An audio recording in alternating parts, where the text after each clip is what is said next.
Boğla var, boğla.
Çok sağ olun, möhtəşəmsiz. Sağ olun. Uşaqların toplayacaq sözlər.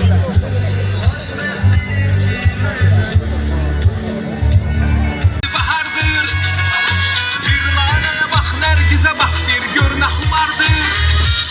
Həsrətliyəm, gəldi vüsal, fəsli yetişdi. Mən bir qalam, əfsus ki, zirvəm yenə qardır. Həsrətliyəm, gəldi vüsal, fəsli yetişdi. Mən şəxsən bir Neftçalı olaraq 8 misvaldan böyük zövq aldım. Mən də Neftçalı olmasam da zövq aldım.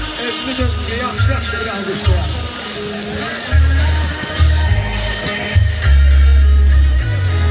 Çünki onlar bugün bizim torpağımızdadılar və mən burada Ruslan balaca haşiyə çıxacağım. Mən burada Neftçala rayonu icralarda xıllı balığını dadmaq mümkün olacaq.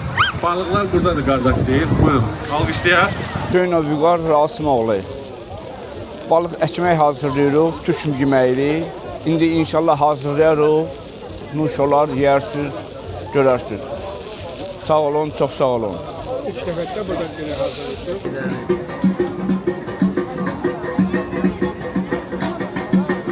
Buyurun, özü təqdim edin. Neftçala sakini, yazıcı, publisist Rühəngiz Nəcəfova. Bugün bizim Neftçalamızın tarixində ilk dəfədir ki, festival keçirilir. Bu da əlbəttə ki, Neftçalanın bolluq, bərəkət rəmzi olan balıqla bağlıdır. Və bugünkü balıq festivalı bütün Neftçalalıların, gələn qonaqların hamısının ürəyincədir. Mən bir Neftçalalı kimi böyük fəxarət və qürur hissi keçirəm. Bu festivalı təşkil etdiyinə görə başda